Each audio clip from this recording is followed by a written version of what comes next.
മലയാളി പൊതുവേ ഭയങ്കര പ്രൗഡില് അല്ലെങ്കിൽ ഭയങ്കര ഇതില് കഴിക്കുന്ന മീൻസ് പറയുന്ന ഒരു സംഭവമാണ് ഞാൻ 5 സ്റ്റാർ ഹോട്ടലിൽ സ്റ്റേ ചെയ്തു. ഞാൻ 5 സ്റ്റാർ ഫുഡ് ടേസ്റ്റ് ചെയ്തു എന്നൊക്കെ.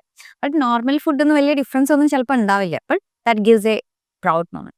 പക്ഷെ നമ്മൾ അറിയാതെ പോയ ഒരു കാര്യമാണ്. നമ്മുടെ വീട്ടിൽ തന്നെ ശരിക്കും ഒരു 5 സ്റ്റാർ മീൽ ഉണ്ട്. എന്തുകൊണ്ട് മീൽ എന്ന് പറയുന്നത് വെച്ചാൽ മീലിലാണ് നമ്മളെല്ലാം എല്ലാം അവൈലബിൾ ആയിരിക്കുമല്ലോ. സോ പണ്ട് തൊട്ടിട്ട് നമ്മൾ മുത്തശ്ശിമാർക്കൊക്കെ അറിഞ്ഞുകൊണ്ടിരിക്കുന്ന സാധനമാണ്. പക്ഷെ നമ്മൾ അതിനെ നെഗ്ലക്റ്റ് ചെയ്ത് കളഞ്ഞു. അതിന് ഒരു ബെസ്റ്റ് തിങ് ആണ് പഴങ്കഞ്ഞി.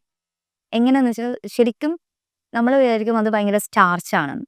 പക്ഷെ ഹീറ്റ് ചെയ്തൊരു സാധനം മീൻസ് റൈസ് നമ്മൾ കൂൾ ചെയ്തു പിന്നെയും ഹീറ്റ് ചെയ്യാണ്.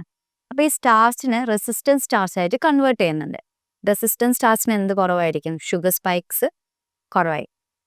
അപ്പോൾ അതുപോലെ തന്നെ നമ്മൾ അതിലേക്ക് ആഡ് ചെയ്യുന്നത് കേർഡാണ്. അത് കുറച്ചും കൂടി പുളിയില്ലാത്തതാണ്, കുറച്ചും കൂടി ബെറ്റർ ആണ്. അപ്പോൾ അതൊരു പ്രോബയോട്ടിക് ആയിട്ടാണ് അവിടെ ആക്ട് ചെയ്യുന്നത്. അപ്പോൾ ഈ റെസിസ്റ്റൻസ് സ്റ്റാർച്ച് ആയതൊരു സംഭവം ഈ പ്രോബയോട്ടിക്കും കമ്പൈൻ ചെയ്തിട്ടാണല്ലോ പഴങ്കഞ്ഞി കഴിക്കുന്നത്. അപ്പോൾ അത് ശരിക്കും ഷുഗർ സ്പൈക്സ് ഉണ്ടോയെന്ന് വെച്ചാൽ ഇല്ല. ബേസിക്കലി ഷുഗർ സ്പൈസ് കമ്പാരിറ്റീവ്ലി ബാക്കി എല്ലാത്തിനെയും കമ്പയർ ചെയ്യുമ്പോൾ കുറവാണ്.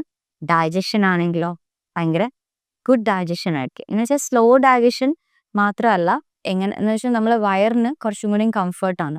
അവിടെ ഗട്ട് ഹീലിംഗ് നടക്കുന്നുണ്ട്. നമ്മളെ ബോഡിക്ക് ഏറ്റവും ബെസ്റ്റ് ഫോമിലുള്ള ഒരു 5 സ്റ്റാർ പ്രൊട്ടക്ഷൻ തന്നെ നമ്മൾ കൊടുക്കുന്നുണ്ട്.